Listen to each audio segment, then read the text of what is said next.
राजधानी और उसके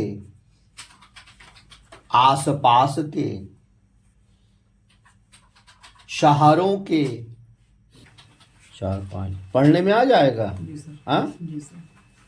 पढ़ लेंगे, अनुवाद हो जाएगा। जी सर। कितना समय लगाया आपने? सर आज 26 दिन है।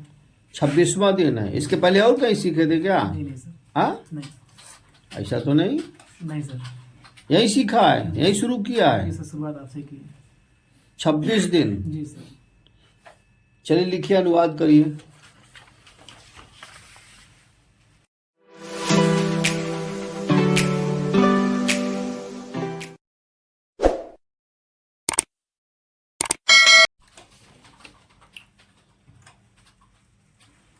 देश की राजधानी और उसके आसपास के शहरों के साथ उत्तर भारत के एक बड़े क्षेत्र में वायु प्रदूषण ने जिस तरह गंभीर रूप धारण कर लिया है, वह इसलिए गंभीर चिंता का विषय है क्योंकि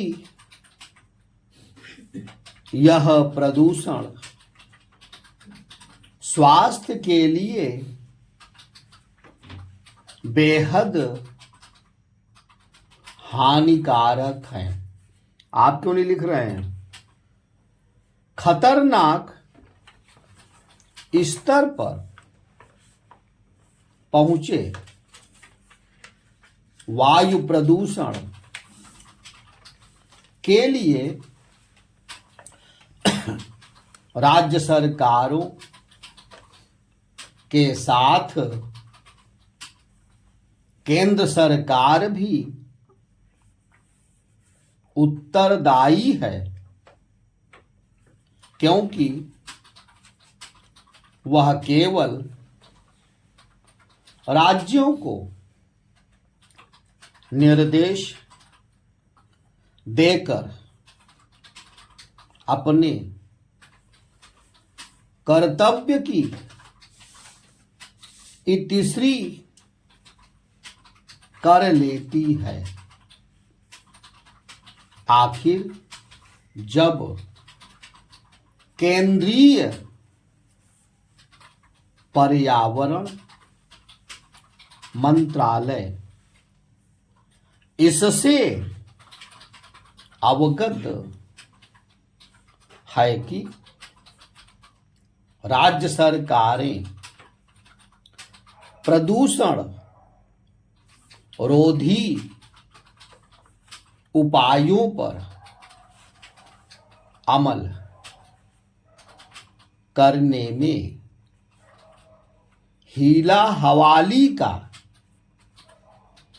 परिचय देती हैं,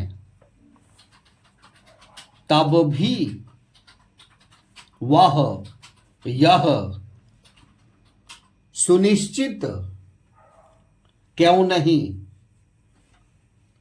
करता कि उसकी ओर से जो निर्देश दिए जा रहे हैं उनका पालन किया जा रहा है या नहीं। दिल्ली समेत उत्तर भारत में वायु की गुणवत्ता के स्तर में तेजी से जो गिरावट आई वह केंद्र और राज्यों की सामूहिक विफलता का परिचायक है। यह विफलता इसलिए शर्मिंदगी का विषय है क्योंकि पिछले लगभग 1.5-2 दशक से यह सुनने को मिल रहा है कि वायु प्रदूषण को रोकने के लिए हर संभव कदम उठाए जा रहे हैं। वायु प्रदूषण की गंभीर स्थिति यही बताती है कि उसकी रोकथाम के लिए ठोस उपाय करने के स्थान पर खोखले आश्वासन ही दिए जा रहे हैं। वायु प्रदूषण पर लगाम इसलिए नहीं लग पा रही है क्योंकि केंद्र और राज्य सरकारें आमतौर पर अक्टूबर में तब सोते से जागती हैं जब ठंड के दस्तक देने के साथ ही पंजाब, हरियाणा, दिल्ली, राजस्थान, पश्चिमी उत्तर प्रदेश आदि में फसलों के अवशेष यानी पराली को जलाया जाने लगता है और उसके चलते हवा की गुणवत्ता खराब होने लगती है। पराली को जलाने से रोकने के लिए प्रभावी कदम उठाने के वादे तो वर्षों से किए जा रहे हैं, लेकिन नतीजा ढाक के 3 पात वाला ही है। जैसे पराली को जलाए जाने से रोकने के कोई प्रभावी उपाय नहीं किए जा पा रहे हैं, उसी तरह सड़कों एवं निर्माण स्थलों से उड़ने वाली धूल को रोकने के भी कोई कदम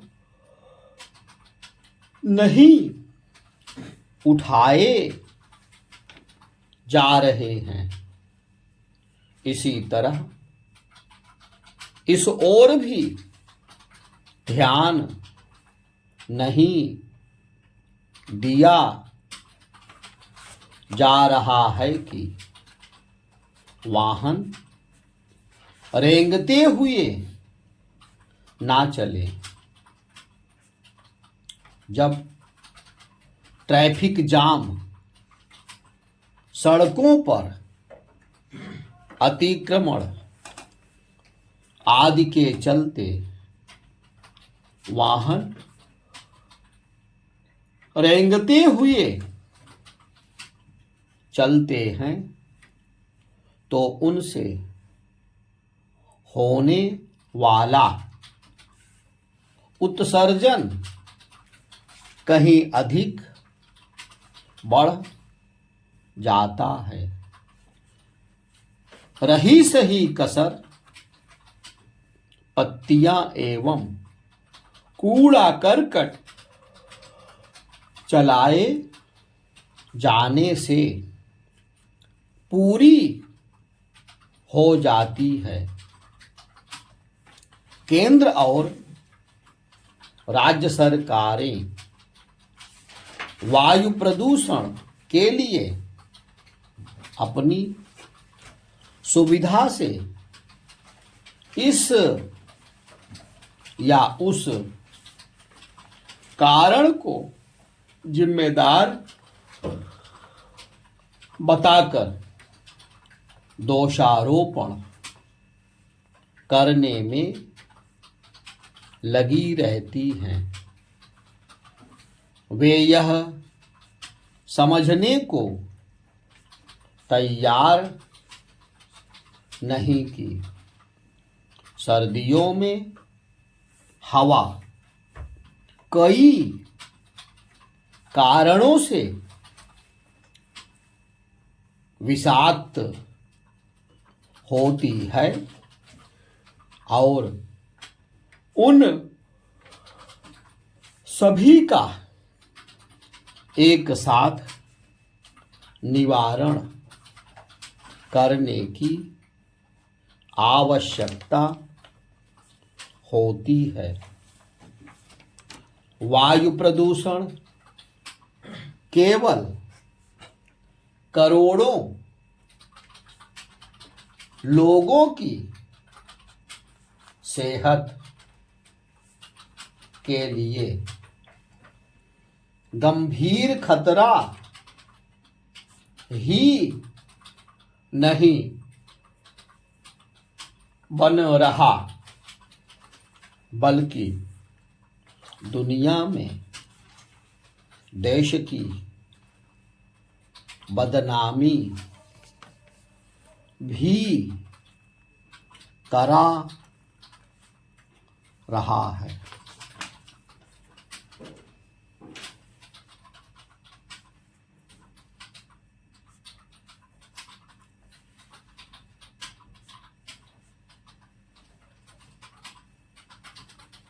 हाँ भाई, लिखा गया छूटा है।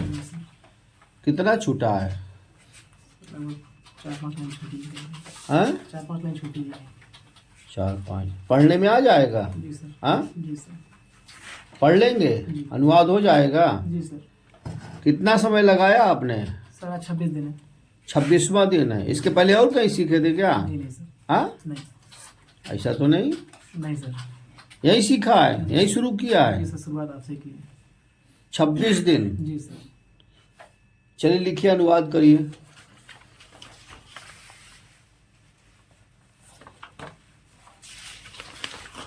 अनुवाद करो भाई, बोल